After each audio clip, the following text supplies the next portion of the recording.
আজকে আমরা যেই পারার থেকে তাফসীর শুনব, পারাটা হচ্ছে 30 নম্বর পারা। বলেন কত নম্বর পারা? আর যেই সূরার থেকে আমরা তাফসীর শুনব, সূরাটার নাম হচ্ছে সূরাতুন নাবা।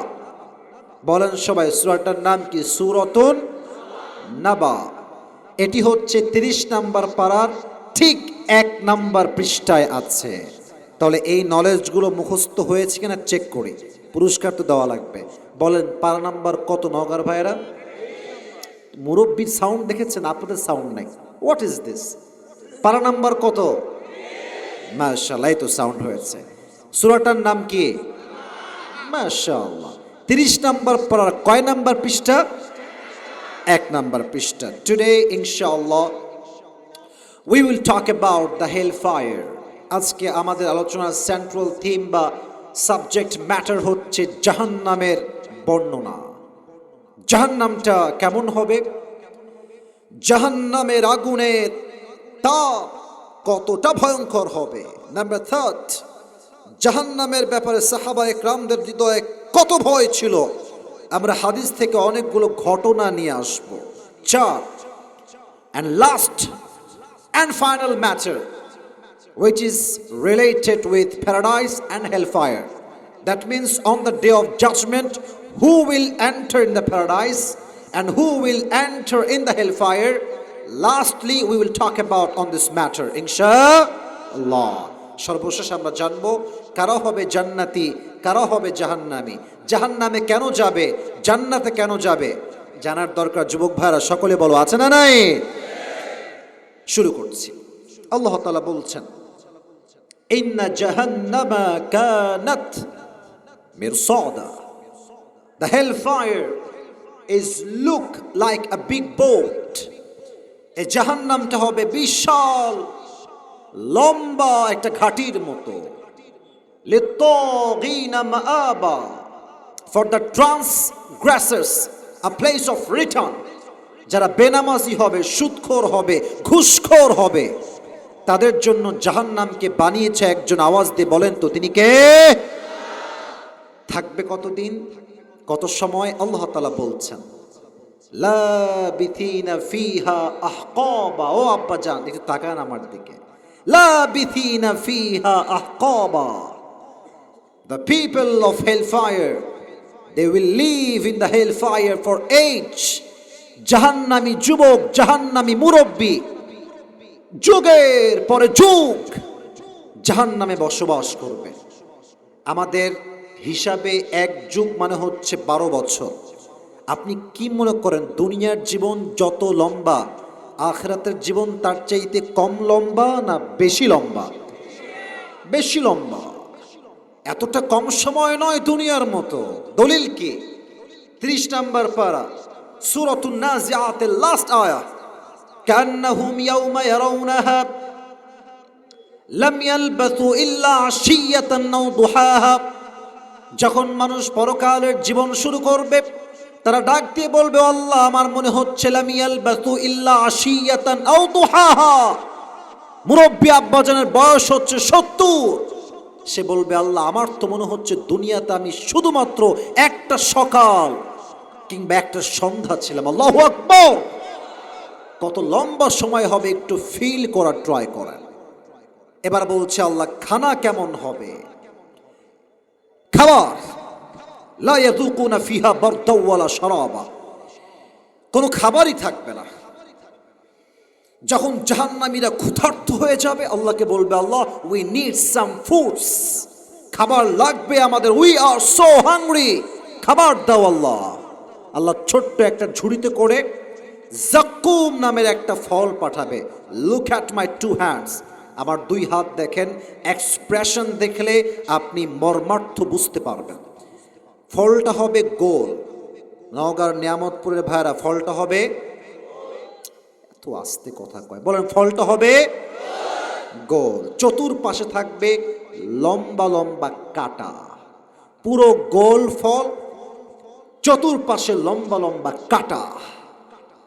যখন খাবারটা প্রেজেন্ট করা হবে তার সামনে, সে মুখে যখন খাবারটা নিবে, যুবক ভাইয়েরা, মুরব্বী আব্বাজানরা, এক একটা কাঁটা তার জিহ্বার ভেতর দিয়ে ঢুকে তার ঠোঁট কেটে বের হয়ে যাবে। আবার যখন সে কামড় দিয়ে গলায় নেবে, হাদিসে আসছে তার গলায় কাঁটাগুলো এমন ভাবে হিংবে, তার গলার চামড়া রক ছিঁড়ে প্রত্যেকটা কাঁটা বাহিরে বের হয়ে যাবে। নাউজুবিল্লাহ পড়বেন না আপনার সবাই? এবার সে বলবে, আল্লাহ, আই নিড ওয়াটার, পানি দাও। আই এম সো থার্স্টি, আমি তো অনেক তৃষ্ণার্ত। পানি দেওয়া হবে। কেমন পানি? আল্লাহ তাআলা বলছেন, ইল্লা হামিমা ওয়া গাসাকা, একটা পেয়ালায় করে পানি দেওয়া হবে, but it will be not look like a water, এটা পানির মতো হবে না। এটা কেমন হবে? কোরআন বলছে 30 নম্বর পারা সূরাতুন নাবা শেষের দিকে পৃষ্ঠা, ইল্লা হামিমা ওয়া গাসাকা, এই পুরো পানিটা হবে দুইটা জিনিস দ্বারা মিশ্রিত। এক, রক্ত, দুই, পুজ, এবং দুইটাই হবে পচা। এটা অরিজিনাল কোনো রক্ত যে আমাদের দেহে আছে, এটা হবে পচা রক্ত, পচা নষ্ট পুজ। যখন সে মুখে রক্ত এবং পুজের দ্বারা গলিত পানি দিয়ে পান করতে যাবে, এতটা তিতার বিষাক্ত হবে, সেই মুরব্বী কিংবা যুবক তার মুখ দিয়ে এমনি ঠাস করে বমি করে সব পানি বাহিরে ফেলাই দেবে, কিচ্ছু খেতে পারবে না। This is all about জাহান্নাম। এটা জাহান্নামের জাস্ট বেসিক একটা ধারণা বললাম। এবার আসেন সেকেন্ড চ্যাপ্টারে আমরা যাই। আমি কিন্তু গভীরে যাব, আমাকে এখন যে পরিবেশ দিয়েছেন শেষ পর্যন্ত দেওয়া লাগবে। আর আমার বিশ্বাস নওগাঁর প্রত্যেকটা সন্তান ইসলামকে কলিজার থেকে ভালোবাসে। যুবক ভাইয়েরা, ঠিক কিনা বলো? প্রশ্ন করছি, জবাব দেন যদি জানেন। If you know, then you have to answer me very loudly. জানলে বলবেন, না হয় চুপ থাকবেন, আমি উত্তর দিব। বলেন তো, জাহান্নামে মানুষকে শাস্তি দেওয়া হবে সবচেয়ে বড় মাধ্যম কি দিয়ে? কে বলতে পারে? সবচেয়ে বড় শাস্তির মাধ্যম আগুন। বলেন সবাই, এবার বলেন নাম কি এটার? আমি তো বলে দিয়েছি উত্তর, এবার বলেন এটার নাম কি? আগুন, fire. Okay, let me give you example.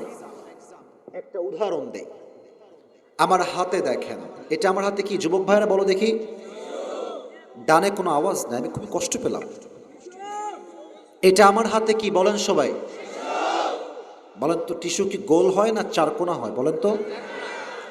আমি জানি এটা একটা tissue, I know that, but আপনি এখন ভাববেন this is not a tissue, এটা কোনো টিস্যু নয়, এটা হচ্ছে একটা স্ক্যান্ডাল, এটা হচ্ছে একটা মোমবাতি। এটার নাম কি যুবক ভাইরা? আচ্ছা, আপনাদের গ্রামের মানুষ, আমিও গ্রামের ছেলে, আমার জন্ম কিন্তু একদম ভোর গ্রামে। আমাদের সময় আমরা হারিকেনও দেখেছি, আমরা মোমবাতিও দেখেছি। একটু এদিকে তাকান তো, মোমবাতির গোড়ায়, মুরব্বী আব্বাজান, যুবকরা এদিকে তাকাও, এই গোড়ায় কি জ্বলে? এই তো রাইট আনসার, কি জ্বলে? বুঝে থাকলে বলেন তো, আগুনটা কি এইরকম বিশাল লম্বা হয় না মিটি মিটি হয়? মিটি মিটি হয়। আসেন কথায় আসি এবার। আমি একজন নওগাঁর নিয়ামতপুরের যুবককে বললাম, এদিকে আসো। কি হয়েছে হুজুর? বললাম তোমার সাথে চ্যালেঞ্জিং হবে আজ। কি চ্যালেঞ্জ? আমি বললাম, I will give you 10 crore টাকা, তোমাকে আমি 10 কোটি টাকা দেব। বলবে কেন 10 কোটি কেন হুজুর? আমি বলবো আই হ্যাভ অন কন্ডিশন, এটা শর্ত আছে। কি শর্ত? আমি তার হাতের সামনে মোমবাতি রাখবো আর বলবো I will give you 10 crore টাকা, but there is on condition that I have for you, and that is you have to put your finger in the fire just for 5 minutes. শর্ত একটাই, 10 কোটি দিব, তোমার এই আঙ্গুলটা আগুনের ভেতরে 5 মিনিট একাধারে রাখবা। রাখবে কেউ? এত আস্তে কেন বলেন? রাখবে কেউ? রাখবে? রাখবে না না না না। কি বলবে জানেন? আমি বলছি, বলে আপনার মাথা ঠিক আছে হুজুর? আমার আঙ্গুল আর হাত যদি ঠিক থাকে 10 কোটি, ইয়ে তো বহুত দূর কি বাত হে। আমার হাত ঠিক থাকলে এমন একটা সময় আসবে যখন আমি 20 কোটি টাকা কামাই করতে পারবো। ঠিক কিনা বলে? কেউ তার হাতের একটা আঙ্গুল আগুনে রাখবে না। আচ্ছা, দুনিয়ার আগুন আর জাহান্নামের আগুন কি এক না পার্থক্য আছে? কত আছে আমি বলছি, আমি সংখ্যা সহ বলবো। নবীজি বলেছেন দুনিয়ার আগুনের চাইতে জাহান্নামের আগুনের তাপ হবে 70 গুণ বেশি। নাউজুবিল্লাহ পড়বেন না আপনার সবাই যুবক ভাইরা? 70 গুণ বেশি। দুই, আর একটা হাদিস বলি, প্রশ্ন করি আগে বোঝাবার স্বার্থে। জাহান্নামের আগুনের রং কি হবে কে বলতে পারে? রাইট আনসার, কালো হবে, ব্ল্যাক। লাল হবে না, সাদা হবে না, এটা হবে ব্ল্যাক কালার। তিরমিজির হাদিস, নবী করিম সাল্লাল্লাহু আলাইহি ওয়াসাল্লাম বলেছেন জাহান্নামের আগুনকে আল্লাহ রাব্বুল আলামিন 1000 বছর জ্বালিয়েছেন, ফলে তা লাল হয়ে গিয়েছে। আবার জাহান্নামের আগুনকে আল্লাহ রাব্বুল আলামিন 1000 বছর জ্বালিয়েছে, ফলে তা সাদা হয়ে গিয়েছে। আবার যখন 3000 বছর জ্বালিয়েছে, এটা জ্বলতে জ্বলতে জ্বলতে বিশাল ভয়ঙ্কর একটা কালো রূপ ধারণ করেছে। এতটা কালো, জাহান্নামীরা যখন জাহান্নামের আগুনকে সচক্ষে দেখবে, তার দেহে একটা ভয়ে থরথর করে কম্পন তৈরি হয়ে যাবে। নাউজুবিল্লাহ বলবেন না আপনারা সবাই? কালো রং হবে জাহান্নামের আগুনের রং। এবার আসেন আয়াত শোনাই। 29 নম্বর পারা, সূরাতুল মুদ্দাথির। লা তুবকি ওয়ালা তাদা লাওয়াহাতুল লিল বাশার।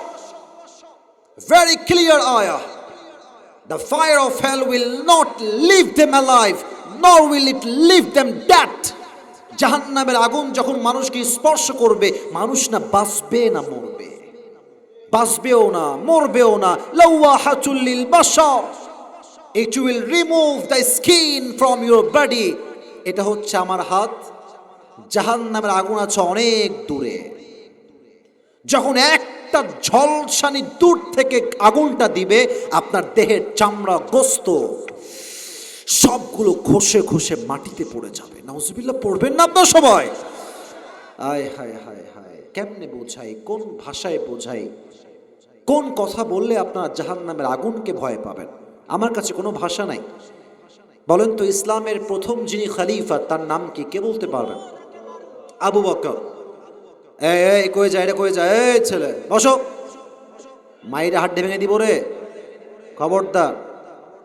পুরো বছরে একদিন আসছি, 12টা পর্যন্ত কমপক্ষে আজকে ওয়াজ হবে যুবক ভাইয়েরা, নাকি আগে শেষ করা লাগবে? আমি আসছি 10:30টার আগে। আমার কথা একটা, এটা নওগাঁর মাটি, এখানে টাইমের হিসাব হবে না, এখানে ভালোবাসার হিসাব হবে যুবক ভাইয়েরা। আমার কমিটমেন্ট দেওয়া আছে কমিটিকে 1 ঘন্টা, বাট আমি 1 ঘন্টা হিসাব করব না। সব জায়গায় হিসাব চলে না, ভালোবাসার মানুষকে নিঃস্বার্থভাবে সব কিছু দেওয়া লাগে, ঠিক কিনা বলো? আমার ওয়াজে একটা যুবক যদি উঠে যাও এখান থেকে, আমি ওয়ার্নিং দিব, ওই সাহস করো না। বাজার দোকানে বসে 2 ঘন্টা আড্ডা দাও, চায়ের দোকানে 3 ঘন্টা আড্ডা দাও, মাঠে গিয়ে 4 ঘন্টা আড্ডা দাও, তখন মাজা ব্যথা হয় না। তাফসীর প্রোগ্রামে আসলে শয়তান টিলায়, ঠিক কিনা বলো যুবক ভাইরা? খবরদার, একটা যুবক উঠলে ওর খবর আছে আজকে। সবাই দিকে তাকান, একটা কাশি দেন, দেন একটা তাকবীর, লিল্লাহি তাকবীর। এবার জবাব দেন। ইসলামের ফার্স্ট খলিফা, ফার্স্ট প্রাইম মিনিস্টার নাম কি সবাই বলেন? আবু বকর রাদিয়াল্লাহু তাআলা আনহু। এবার আমি আপনাদেরকে সবগুলো হাদিস থেকে ঘটনা বলবো, ঘটনাগুলো মনোযোগ দিয়ে শুনবেন। and I hope that it will change your life totally and completely, ইনশাআল্লাহ। এটা আপনার জীবনে পরিবর্তন আনবে। কেন? আমার এই বাংলাদেশ আজকে চোর এবং বাটপার দ্বারা ভরে গিয়েছে যুবক ভাইরা, ঠিক কিনা বলো? আমার বিশ্বাস, এদেশের নেতাদের মাঝে যদি জাহান্নামের আগুনের ভয় তৈরি হয়ে যায়, তারা কখনো রডের জায়গায় বাঁশ দিয়ে বাসা বানাবে না। কে বাটপারি বাংলাদেশে অ্যাভেলেবল, ঠিক কিনা বলো? শুধু এই বাটপারি ভাই বললে তো আবার অনেকে মাইন্ড করবেন। সবাই বলেন নাই বলতে, সবাই বললে বলবো। আমাদের দেশে যারা সারা জীবন গান গায়, বুকটা ফাইটটা যায়, তারাও সংসদে গিয়ে আমাদের বিরুদ্ধে কথা বলার দুঃসাহস দেখায়। সিয়াসাতটা পড়েছি, বুখারী শরীফ পড়েছি, আরে বাবা यार ये लड़की तो अभी के अभी जन्नत से भाग के आई है मेरे यार, ठीक কি না বল? এগুলো হচ্ছে উপরে ফিটফাট ভেতরে পুরোটাই সদরঘাট। এদের বিরুদ্ধে কথা একটা, এরা ঠিক, দেশটা আমাদের ঠিক হয়ে যাবে, ঠিক কি না বলো? কেন বললাম? হাদিস শুনলে বুঝবেন কেন এই কথা আমি টেনে নিয়ে আসলাম। আচ্ছা, আমাদের দেশের প্রধানমন্ত্রীর নাম কি সবাই বলেন? এই তো জবাব আসছে আমার, এই তো মন খুশি হচ্ছে আমার। আবার বলে, আমাদের দেশের প্রধানমন্ত্রীর নাম কি? ওনার কাছে কি টাকা পয়সা কম না বেশি? কথা কম না বেশি? আচ্ছা, ওনার ছেলে যদি কালকে ওনাকে বলে যে আম্মা জান আমি গরুর গোস্ত খাবো, আর যদি শেখ হাসিনা তিনি বলেন যে আমার কাছে গরুর গোস্ত কিনার টাকা নাই, এটা কি কেউ বিশ্বাস করবে? বলেন বলেন বলেন বলেন। No one will able to be believe that. কেউ না, আমিও না, আপনিও না। এবার হাদিসে আসেন। আবু বকর রাদিয়াল্লাহু তাআলা আনহু একদিন বাসায় আগমন করেছেন। হঠাৎ করে তার বউ তার কাছে আসছে, এসে বলছে আবু বকর একটা ছোট্ট আবদার আছে, আপনার প্রত্যেকটা সন্তানের দাবি আপনার কাছে। প্রধানমন্ত্রীর কাছে সন্তানের দাবি, আগে এটা মাথায় রাখেন। প্রধানমন্ত্রীর কাছে সন্তানের দাবি, কি দাবি? আরবের the most expensive food in Arabic world is, সবচেয়ে দামি খাবারের নাম হচ্ছে সারিদ। নাম কি বলতে পারবেন সবাই? সারিদ বলেন সবাই, নাম কি? তো আপনি যদি খাওয়াতেন আপনার সন্তানরা অনেক খুশি হতো। তো বলছে তাই নাকি, কিন্তু আমি যে মাফ চাবো। কেন? বলছে আমি যে সারিদ কিনে খাওয়াবো তোমাদেরকে, আমি প্রাইম মিনিস্টার, কিন্তু আমার কাছে সারিদ কেনার কোনো টাকা নাই পকেটে। সুবহানাল্লাহ পড়বেন না আপনারা সবাই? তো এই কথা শুনে তার বউ বলছে আপনি কি বললেন? Doesn't make any sense. আপনার রাষ্ট্রের কোষাগারে লাখ টাকা নয় কোটি টাকার সম্পত্তি আছে, ওখান থেকে সামান্য কয়েক দিনার নিয়ে এসে আবদার পূরণ করেন না আমাদের। উনি বলছেন এই কথা তুমি কেমনে বললা? আমি ওখান থেকে টাকা মেরে খাবো আর জাহান্নামে আল্লাহ আমাকে ফেলবেন, ওই শাস্তি আমি কখনো সহ্য করতে পারবো না। সুবহানাল্লাহ পড়বেন না আপনারা? হাদিস তো এখনো শেষ হয়নি, হাদিসের মেইন পার্ট তো এখনো বাকি আছে। এই কথা বলেই তিনি বাসার থেকে বের হয়ে গেলেন। দীর্ঘ প্রায় 3 থেকে 4 মাস পরের কথা উনি বাসায় আসছেন। এর মাঝে অনেকবার আসছেন। তো যখন তিনি বাসায় আসছেন অনেক দিন পরের কথা, তার বউ ছোট্ট একটা প্লেট তার সামনে নিয়ে আসছে। উনি খুব খেয়াল করে দেখলেন প্লেটে কয়েক টুকরা সারিদ রাখা আছে। উনি বললেন তুমি এটা কই থেকে পেয়েছো? কে দিয়েছে? এটা কি হারাম না হালাল? বলছে এটা হালাল। বলছে তুমি কেমনে পেয়েছো আমাকে বলো। হিসাব দেখেন। উনি বললেন আসলে প্রত্যেক মাসে আপনি যে আমাকে মাসিক একটা খরচ দেন না, মাসিক খরচ, মাঝে মাঝে যারা বিদেশে থাকে বউ রেখে বাংলাদেশে মাসিক একটা খরচ পাঠায় কি পাঠায় না? বলো বলো বলো বলো। তো বলছে আপনি যে আমাকে মাসিক খরচ দেন, প্রত্যেক মাসে কিছু টাকা বাঁচিয়ে বাঁচিয়ে বাঁচিয়ে বাঁচিয়ে প্রায় 3 থেকে 4 মাস টাকা আমি জমিয়েছি। ওই টাকা বাঁচিয়ে আজকে আমি আমার সন্তানদের আবদার পূরণ করেছি। তো উনি বললেন ঠিক আছে আমাকে দাও। 2-1 টুকরা উনিও খেলেন। খেয়ে সোজা পার্লামেন্ট, সংসদ সদস্য যারা ছিল সবাইকে ডাকলেন পার্লামেন্টে। সবাই উপস্থিত হয়ে গেছে, বিশাল লম্বা একটা মজলিস। এবার উনি সবার সামনে দাঁড়িয়ে গিয়ে, যেমনটা আমি আপনাদের সামনে বসে আছি, উনি ভাষণ দিলেন। ভাষণটা আমি বলছি, মনোযোগ দিয়ে শুনবেন। ভাষণ দিলেন, বললেন আমার রাষ্ট্রের প্রজা এবং সম্মানিত নেতৃবৃন্দ যারা আছেন, আমি আবু বকর আপনাদের প্রধানমন্ত্রী হিসেবে ছোট্ট একটা বিষয় আপনাদের সবার সামনে উপস্থাপন করতে চাই। বিষয়টি হচ্ছে আপনারা আমাকে প্রধানমন্ত্রী হিসেবে নির্বাচিত করেছেন, বাট আপনারা আমাকে যে বেতনটা প্রত্যেক মাসে প্রদান করেন, আমি খুব ভালো করে পর্যবেক্ষণ করে দেখেছি এই বেতনের চাইতে কম বেতন দিলেও আমি আবু বকরের সংসারটা আরামে চলে যাবে। আপনার মজা করে সুবহানাল্লাহ সবাই পড়তে পারলেন না? যুবক মুরব্বী আব্বা জান না, জোরে পড়েন সুবহানাল্লাহ। এবার তো সাহাবীরা অবাক, আরে বেতন তো এমনিতেই কম, আরো কম মানে কি? একজন দাঁড়িয়ে গেছে মাঝখান থেকে, বলছে ইয়া খলিফাতুল মুসলিমিন, আমার একটা অবজেকশন আছে, আবদার আছে, আপত্তিও আছে। কি আপত্তি বলো তোমার? বলছে আপনি তো আমাদেরই প্রধানমন্ত্রী, আপনি তো আমাদেরই কাজ করেন, আপনার যেই বেতনটা আছে থাক না, কমানো লাগবে কেন, থাক না বেতনটা। উনি বলছেন আমি যদি তোমাদের বেতনটা এভাবেই রেখে দেই আর রাষ্ট্রের টাকা আমি মেরে খাই আর আল্লাহ যদি আমাকে জাহান্নামে নিক্ষেপ করে, আমি আবু বকর সব কষ্ট সহ্য করতে পারি, বাট জাহান্নামের আগুনকে আমি কখনো বরদাস্ত করতে পারবো না। সুবহানাল্লাহ পড়েন সবাই। ভয় কাকে বলে? মাত্র কয়েকটা দিনার বেতনটা কমিয়ে দিয়েছে। আর আমাদের দেশে আজকে কিছু নেতা আছে যা দেশের কোটি কোটি টাকা বিদেশের মাটিতে পাচার করে দেন। নগর ভাইরা, এদের বিরুদ্ধে কথা বললে অনেক সময় সমস্যা হয়ে যায়, বাট আমাদের ওইটা নিয়ে চিন্তা নাই। আমার কথা হক কথা। তুমি বেনামাজি হবা, বাটপার হবা, চিটার হবা, দেশের টাকা মারবা, তোমাকে আমি নেতা মানতে জীবন দিতে প্রস্তুত, নেতা মানতে প্রস্তুত হব না। ঠিক কিনা বলো? জাহান্নামের আগুনের ভয় লাগবে যুবক ভাইরা। এবার বলুন তো ইসলামের দ্বিতীয় খলিফার নাম কি? এখানে শ্রোতা মাশাআল্লাহ বসে আছে, ঠিকঠাক আছে, অনেকে বুঝেও বলে না। নওগাঁর মানুষ কেমন যেন একটু মরা টাইপের আজকে, আমি জিনিসটা বুঝলাম না। মানে বোমা মারলেও কথা কয় না আজকে, ব্যাপার সেবার কি? আবার প্রশ্ন করছে, এবার আর কেউ চিপঠামি কইরেন না।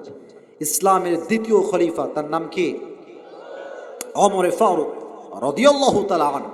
আচ্ছা আমার দিকে তাকান তো, আমার দেহে পোশাক দেখেন, লুক অ্যাট মাই ড্রেস। এটা কি পাঞ্জাবি না জুব্বা বলেন তো সবাই একটু? নিচের দিকে তাকায় তো বোঝা যায় এটা পাঞ্জাবি না কি, এটার নাম কি? জুব্বা। পাঞ্জাবি দেখবেন যে এখন তো আমার সামনে টেবিল না দেখা যাচ্ছে, হয় নিচে যায় অথবা এই পর্যন্ত আসে, হাঁটুর নিচে কিংবা হাঁটুর উপরে।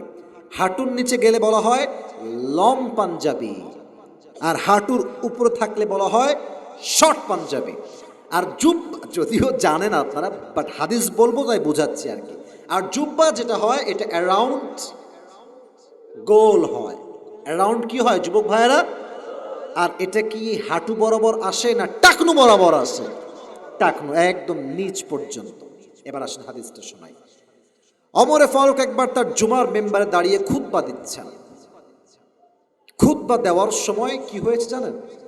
সে যখন দাঁড়িয়েছে তার জুব্বাটা, আমার নিচের দিকে তাকান, আমার জুব্বা কিন্তু টাকনু বরাবর আছে, বাট তার জুব্বাটা নেমে একদম নিচের যেই প্রাচীরটা আছে, দ্যাট মিনস নিচের যেই দেওয়ালের যে অংশটা, আমাদের নিচে যে জমিনটা, ওখানে জুব্বাটা থেকে গিয়েছে লম্বা। একজন দাঁড়িয়ে বলছে, এই ওমর, কি খবর তোমার? তোমার জুব্বা এত লম্বা কেন? তুমি কি রাষ্ট্রের টাকা মেরে খেয়েছো নাকি? নাউজুবিল্লাহ পড়বেন না আপনারা সবাই? আচ্ছা নওগাঁর ভাইরা একটু ইমানদারি কথা কন তো, ওমরের মতো সাহাবী রাষ্ট্রের টাকা কি মেরে খাইতে পারে? ইমানের কথা বলেন, পারে পারে পারে? রিয়াকশন দেখেন। আমাদের দেশে চামচা যারা আছে, পাতি নেতা, ভাবে বাঁচে না। একটা পালসার কিনে, অথবা একটা অ্যাপাসি কিনে, অথবা একটা সুজুকি কিনে, জিক্সার কিনে, পেছনে সাইলেন্সারের পাইপটা মানে চেঞ্জ করে, ভ ভ ভ করে আওয়াজ হয়। ওরা দেখলেই মনে হয় ন্যাংটা যাচ্ছে রাস্তা দিয়ে। ঠিক কিনা বলো? আর কথায় কথায় কি বল জানেন? তুই আমাকে চিনিস? আমার নেতার নাম জানিস? তোর নেতারে চিনি, তুই কোন বাটপার? তুই কোন বাটপার? যে নেতার পরিচয় বড় হয় সে কখনো বড় হইতে পারে না। যে নিজের পরিচয় বড় হয় সেই তো বীর বাহাদুরের সন্তান। যুবক ভাইরা, প্রধানমন্ত্রীকে এত বাজে কথা, but there is no reaction in the face of Omar Farooq. কোনো রিয়াকশনই নাই, জাস্ট তাকিয়ে একটা তার দিকে তাকিয়ে একটা মুচকি হাসি দিয়েছেন। আর তার পাশে তার সন্তান আছে, হাদিসে আসে তার নাম হচ্ছে ইসমুহু আব্দুল্লাহ ইবনে ওমর। ডানে ছিল, ডান পাশে বসেছিল। এবার সে দাঁড়ায় গেছে। এই তো সাহস তো কম না, তুই আব্বাকে কি বললি ভাই? আমি বলছি বাবার জুব্বা লম্বা কেন, আমি বলছি কেন লম্বা হয়েছে। সে বলল প্রত্যেক বছর রাষ্ট্র থেকে আমাদেরকে দুইটা জামা দেওয়া হয়, একটা আমার বাবার জন্য, একটা আমার জন্য। আমি দুইটা টিস্যু নিয়ে হাদিসটা বোঝাই।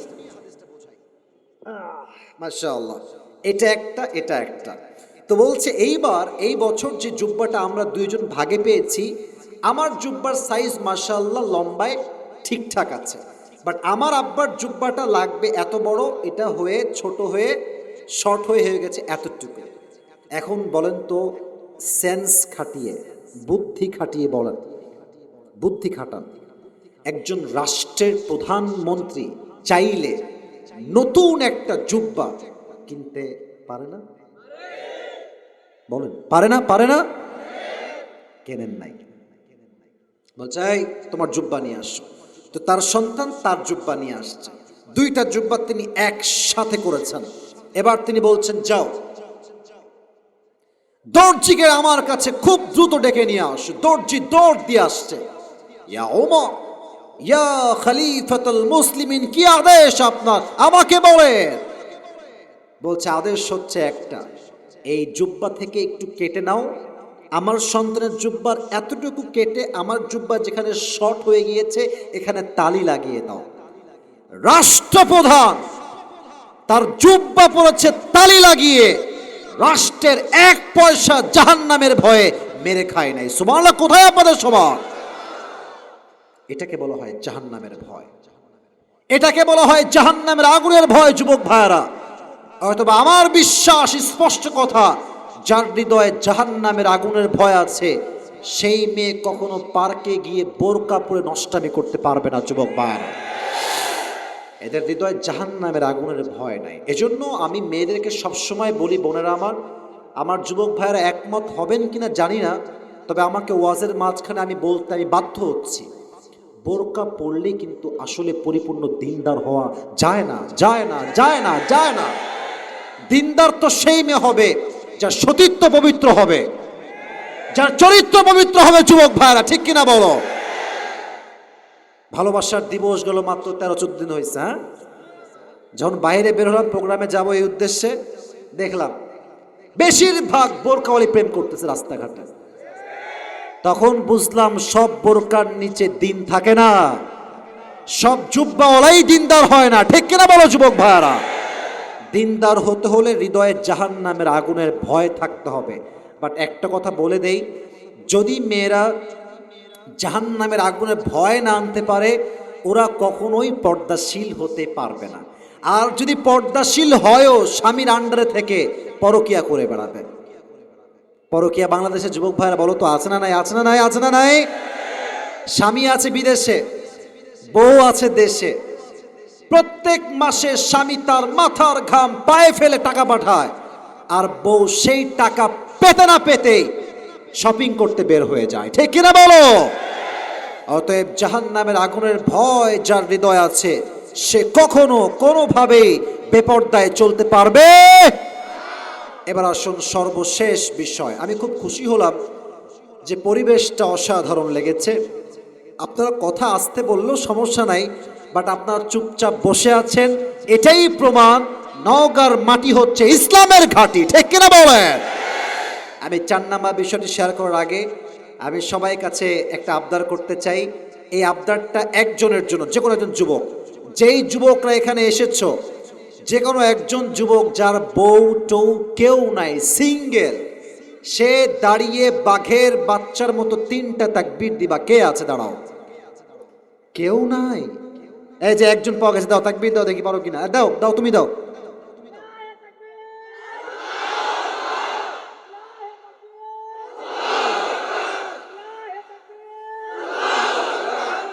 মাশাআল্লাহ, এই তোমার বউ 50% কনফার্ম, কারণ সাউন্ড বেশি একটা ভালো হয় না। আচ্ছা, আর কেউ কি আছে এর চাইতে জোরে দিবে? এনিওয়ান? এনিওয়ান? ওকে, দাও, তুমি দাও, দাও, উঠে দাও।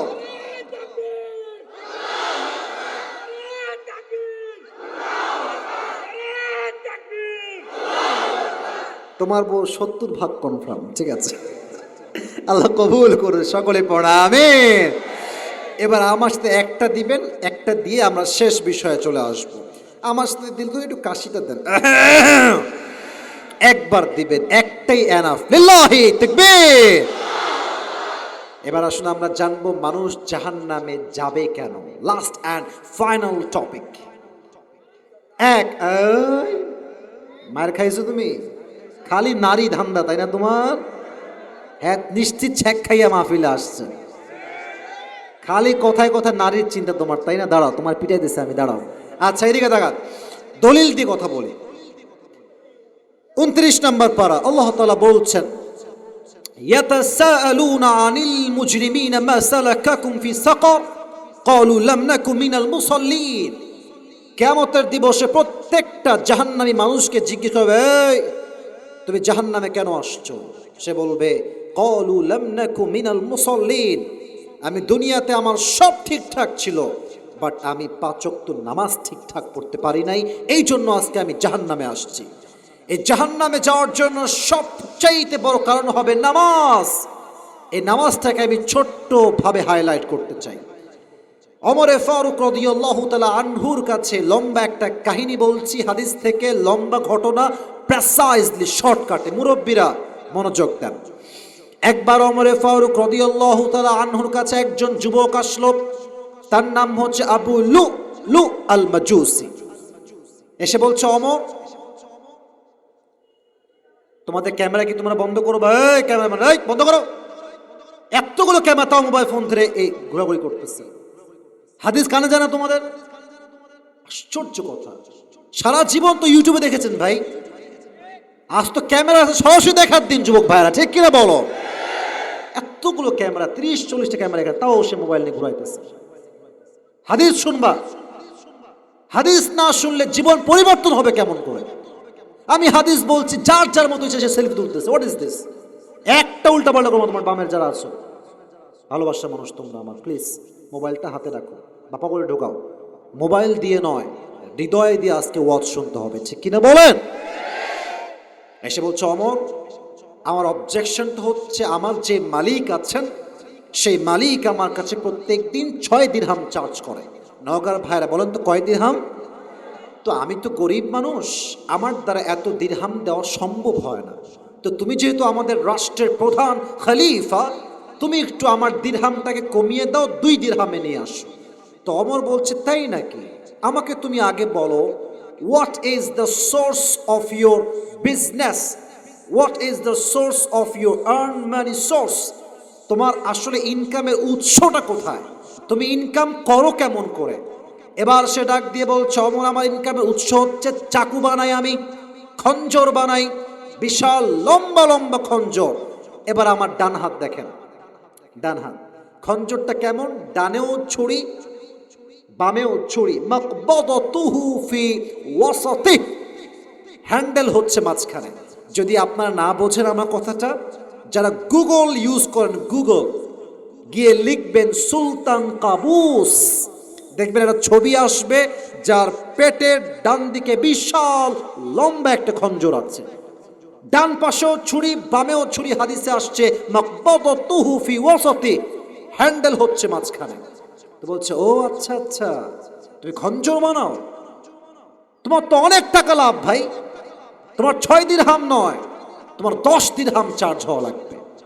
এটা শুনে রেগে মেগে তেলে বেগুনে ফায়রা, সবাই যেহেতু মুসলমান তাই তুমি সবার বেলায় নরম হও, আর আমি যেহেতু অমুসলিম অগ্নি উপাসক তাই তুমি সবার বেলায় নরম, আর আমার বেলায় তুমি হয়েছ, এই বুঝলে বলেন না কেন, সবার বেলায় নরম, আমার তুমি হয়েছ। এবার দেখবো খেলা কারে করে, খেলা হবে তোমার সাথে আমার। হুমকি দিয়েছে, হুমকি দিয়ে বের হয়ে গিয়েছে। ওমরে ফারুক তো অবাক হয়ে তাকে আছে, কি সাহস, এর সাহস কি, ওমরকে হত্যার হুমকি দেয়, বের হয়ে গিয়েছে। এবার সারা রাত মিলে হাদিসটা যদি বুঝেন, জীবনটা পরিবর্তন হবে। একটু হৃদয়ের কানটা খাড়া করেন, আমার যে টাইম দেওয়া আছে, আমার টাইম কিন্তু শেষ, কিন্তু আমি ওয়াজ করব আমার জন্য নয়, আমি ওয়াজ করব আল্লাহর জন্য, মানুষের জীবন পরিবর্তনের জন্য, ঠিক কিনা বলেন? এসে বলছে, অমর ঠিক আছে, তোমাকে হুমকি দিয়ে গেলাম, তোমাকে আমি হত্যা করব, বের হয়ে গিয়েছে। এবার সারা রাত মিলে অমরকে হত্যা করবার জন্য বিশাল লম্বা একটা ছুরি সে বানিয়েছে। আচ্ছা, শীতকালে ঠান্ডা লাগলে মুরব্বী আব্বাজান, যুবক ভাইরা, আমরা যেন কি মুড়ি দেই গায়ে? চাদর। চাদর দেখবেন আমরা ঢেকে মুড়ি দেই। আচ্ছা, আমাদের মা বোনেরা নেকাব পরে না? নেকাব, নেকাব দেখবেন, নেকাব কেমনে পড়ে? আমি টিস্যু দিয়ে বোঝাই। এই দেখেন, এটা এমনে ঢাকে, মানে এই পর্যন্ত একটা, আর উপর থেকে নিয়ে এই পর্যন্ত দিয়ে ভুরু পর্যন্ত ঢাকে। দ্যাট মিনস জাস্ট চোখটা দেখা যায় অ্যান্ড নাথিং এলস, আর কিছু দেখা যায় না। তো সে কি করেছে? আমাকে না দেখলে হাদিসটা প্র্যাকটিক্যালি বুঝবেন না। আমার দেহ দেখেন, লম্বা ছুরি নিয়ে এখানে একটা খাপ বানিয়েছে, খাপটা এমনি ঢুকিয়েছে, কিন্তু ছুরিটা একটু মোটা তাই এটা ফুলে আছে। এটাকে ঢাকবে কেমন করে? এবার সে লম্বা একটা শাল নিয়ে আসছে, লম্বা চাদর, চাদরটা নিয়ে দুই ঘাড়ে এইভাবে ঝুলিয়েছে। এই পর্যন্ত চাদরের মাপটা ঠিক এই নাভি থেকে নিচ পর্যন্ত, এভাবে তার পেছনের এই যে এখানে ছুরিটা আছে কভার্ড, ঢেকে গিয়েছে। এবার সে কি করেছে? চাদরের উপরের যে পাটটা আছে এমনে দিয়ে এমনে পেঁচাইছে, আর এখান থেকে নিয়ে সামনে দিয়ে এখান থেকে নামায় দিয়েছে। জানি না আপনি বুঝলেন কিনা, বাট এটাই হচ্ছে হাদিসের প্র্যাকটিক্যাল ব্যাখ্যা। পুরো মুখ ঢেকেছে, জাস্ট চোখটা দেখা যায় আর কিচ্ছু দেখা যায় না। এবার যখন ফজরের আজান হয়েছে, মুনাফিকের রূপে ছদ্মবেশে এবার সে নামাজ পড়তে আসছে। কাফেররা কি নামাজ পড়ে? এই বলেন না, পড়ে পড়ে পড়ে। সে কেন আসছে? ওমরকে সে হত্যা করতে চায়।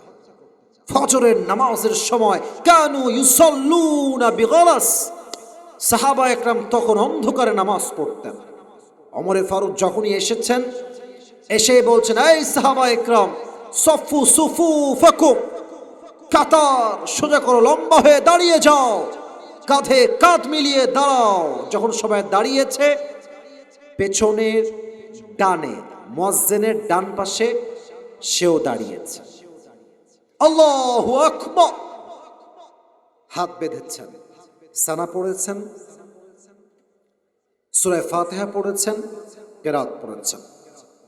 যখন মানুষ নামাজে দাঁড়ায় তার দেহ থাকে ঠিক এমন লম্বা সোজা। যখন সে রুকুতে যায় তার পুরো দেহটা এমন হয়ে বেঁকিয়ে যায়। আল্লাহু আকবার দিয়ে যখন রুকুতে তিনি গিয়েছেন, please don't look at my face, look at my বেলি। পেট দেখেন, এই যে পেট দেখেন, আমার চোখ কেউ দেখবে না, পেট দেখেন। যখন তিনি রুকুতে গিয়েছেন এমনি ঝুঁকে গিয়েছেন, ওই সুযোগে পেছন থেকে আবু লু লু আল মাজুসি তার চাদরটাকে এমনি উড়িয়ে দিয়েছে, আর পেটের ডান দিক থেকে বিশাল লম্বা একটা খঞ্জর বের করে সোজা ওমরের পেট বরাবর এমনি একটা দিয়েছে পোঁচ, আরেকটা লাগাতার তিনটা দিয়েছে। এই তিনটা চাকুর পচে এত তার ধার ছিল, হাদিসে আসে তার পেটের নাড়ি ভুঁড়ি রক্ত সব বাহিরে বের হয়ে চলে আসছে। আর সে নামাজের মাঝে চিৎকার দিয়ে বলছে, কাতালানিয়াল কাল, আমাকে একটা কুকুর হত্যা করেছে, আমাকে বাঁচাও। এটা বলেই তিনি অজ্ঞান হয়ে পড়ে গিয়েছেন। যখন তিনি অজ্ঞান হয়ে পড়ে গিয়েছেন, নামাজ কাকে বলে? দুই একজন সাহাবী নামাজ ছেড়েছে, আর পেছনের সব সাহাবী আগেও যেমন নামাজে ছিল তেমনই তারা নামাজেই থেকে গিয়েছে। সুবহানাল্লাহ পড়বেন না আপনারা সবাই? আয় হায় হায়। এবার দুইজন মিলে এসে ওমরকে কাঁধে ভর করে ডানে নিয়ে গিয়েছে। নামাজ যখন শেষ হয়ে গিয়েছে, সব সাহাবা একরাম ভিড় জমে গিয়েছে, ওমরকে বাঁচাও, he is going to die very soon, মারা যাবে সেই ওমর যে ওমরের শাসনের জন্য এক ঘাটে বাঘ এবং হরিণ পানি পান করেছে। সুবহানাল্লাহ পড়বেন না আপনারা? এমনি যখন পানির বোতল নিয়েছে, ওমরকে এই পিঠে ভর করে এমনে উঠিয়েছে, যখন তার মুখটা এমনে হা করিয়েছে, পানি দিয়েছে। ইস, পানি যখন গলা দিয়ে নেমেছে, গলা দিয়ে নেমে বুক দিয়ে নেমে পেট যেহেতু পুরো দুই আধখান হয়ে গিয়েছে, পানিটা বুক থেকে নেমে পেটে আর থাকে না, সব পানিগুলো পেটের কাটা জায়গা দিয়ে গল গল করে বের হয়ে যাচ্ছে। আর সাহাবা একরাম সেই দৃশ্য দেখছে যে সবগুলো পানি পেট দিয়ে কেটে বের হয়ে গেল। তারা এই ভয়ঙ্কর দৃশ্য দেখে অবাক হয়ে গেছে। এবার বলছে, যাও দুধ নিয়ে আসো। দুধ তো শক্ত খাবার, গাঢ় খাবার, হয়তো পেট দিয়ে এভাবে বের হবে না। দুধ নিয়ে আসছে অমরের জন্য। যখন অমর কেমনে উঠিয়ে দুধ দিয়েছে তার মুখে, দুধটা গলা দিয়ে গিয়ে বুক দিয়ে নেমে পুরো পেট এতটা কেটে গেছে, প্রত্যেকটা দুধের ঢোক পুরো পেট কেটে বের হয়ে মাটিতে গড়িয়ে গড়িয়ে পড়ছে। এই দৃশ্য দেখে সাহাবা একরাম আর চোখের পানি ধরে রাখতে পারলেন না। সবাই কান্না শুরু করলেন, অমর তো আর বাঁচবে না, হয়তোবা অমরের হায়াত এখানেই শেষ। দীর্ঘ লম্বা সময় পরে ওমর ফারুক রাদিয়াল্লাহু তাআলা আনহু, he was totally senseless, he hadn't any sense, কোনো জ্ঞান নাই তার। হঠাৎ করে তিনি জ্ঞানে আসছেন। তার চোখটা এমনি ছোট্ট করে খুলেছেন, মিটি মিটি চোখ। এই চোখ যখনই তিনি খুলেছেন, একটু চোখ, এক সাহাবী দৌড় দিয়ে আসছে, ইয়া আমিরুল মুসলিমিন, আর ইউ ওকে? আপনি ঠিকঠাক আছেন তো? কোনো কথা বলছেন না। উনি ইঙ্গিত করলেন, এদিকে দেখেন, ইঙ্গিত ইশারা, ইঙ্গিত ইশারা, এদিকে দেখেন, পয়েন্ট আউট করলেন, ইঙ্গিত করলেন। কি করলেন? মানে হচ্ছে তোমার কানটা মুখের কাছে নিয়ে আসো। সে তার কানটা বাড়িয়ে অমরের ঠিক মুখ বরাবর আনছে।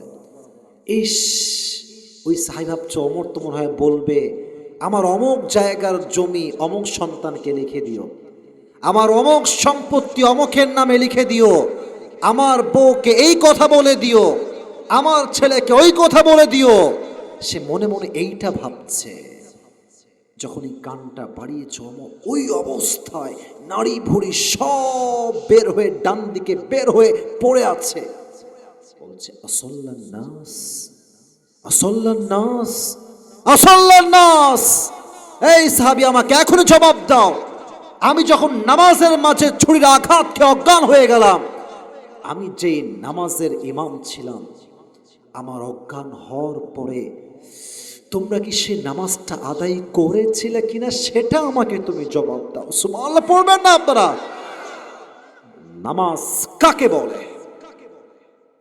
নামাজ কাকে বলে যুবক ভাইরা? নারী ভুড়ি সব বের হয়ে আছে, and definitely he is damn sure that he will die very soon, but at the last time of life he is asking just for salah and nothing else. জীবনের শেষ মুহূর্তে সে নামাজকে ভুলে নাই। কোন সাহাবী? যার দুনিয়াতে জান্নাতের টিকিট নবীজি কনফার্ম করে দিয়েছেন। সুবহানাল্লাহ পড়লেন না আপনারা? সে নামাজ পড়লো কি না পড়লো কি, তার তো দুনিয়াতেই জান্নাতের টিকিট কনফার্ম নবীজি করেছেন। নবী যেই কাজ কনফার্ম করেছেন, সন্দেহ কি আমাদের কোনো থাকতে পারে? পারে পারে পারে নামাজকে ভুলেন নাই। আপনারা সবাই মিজানুর রহমান আজহারীর নাম শুনছেন? এমন কেউ নাই যে শোনে নাই, সবাই শুনেছেন। আজহারের একজন নানা ছিলেন, সার্চ করবে ইউটিউবে, যুবকরা সবাই চেনেন, মুরব্বীরা সার্চ করবেন। তার নাম হচ্ছে গোলাম সরওয়ার সাইদি হুজুর। আমি যুবক দেখতে কত সুন্দর, উনি মুরব্বী, আমার চাইতে অনেক বয়স তার, বাট উনি আমার চাইতে আরো বেশি সুন্দর। চেহারায় নূরই আলাদা, দাড়ির ভাঁজই আলাদা। বারবার তিনি একটা কথা করোনা ভাইরাস সময় বারবার বলতেন, এটা আমাদের কানে এখনো বাজে, বুকে গেঁথে গিয়েছে। আমি রিপিট করছি, ওনার কথা কোট করছি। যদি একমত হন ঠিক বলবেন, না হয় keep quiet and keep silent, চুপ থাকবেন। উনি বলতেন, আমি কোট করছি, নামাজ নাই যার ঈমান নাই তার। নামাজ নাই যার, মুসলিম হিসেবে পরিচয় দেওয়ার কোনো অধিকার নাই তার। যুবক ভাইরা ঠিক কিনা বলো? নামাজ হচ্ছে মুসলমানের জীবনের সবচাইতে বড় পরিচয়। আউয়ালু মা ইউহাসাবু বিহিল আবদু ইয়াউমাল কিয়ামাতি আস-সালাহ। On the day of judgment, the first question will be about your salah. কিয়ামতের দিবসের প্রথম হিসাবটাই হবে নামাজ দিয়ে। আর যখন মানুষগুলো জাহান্নামে প্রবেশ করবে, the people of hellfire, they will be asked about what is the sins that brought you in the hellfire. They will say just one thing, everything was okay, but we were not from the musalli, we were not used to about salah, আমাদের সব ঠিকঠাক ছিল, but আমরা 5 ওয়াক্ত নামাজ ঠিকঠাক পড়তে পারি নাই, এই জন্য আল্লাহ আমাদেরকে জাহান্নামে নিক্ষেপ করেছেন। অতএব নামাজের যা ঠিকঠাক নাই তার কখনো জান্নাত কপালে জুটবে না। ঠিক কিনা বলো যুবক ভাইরা?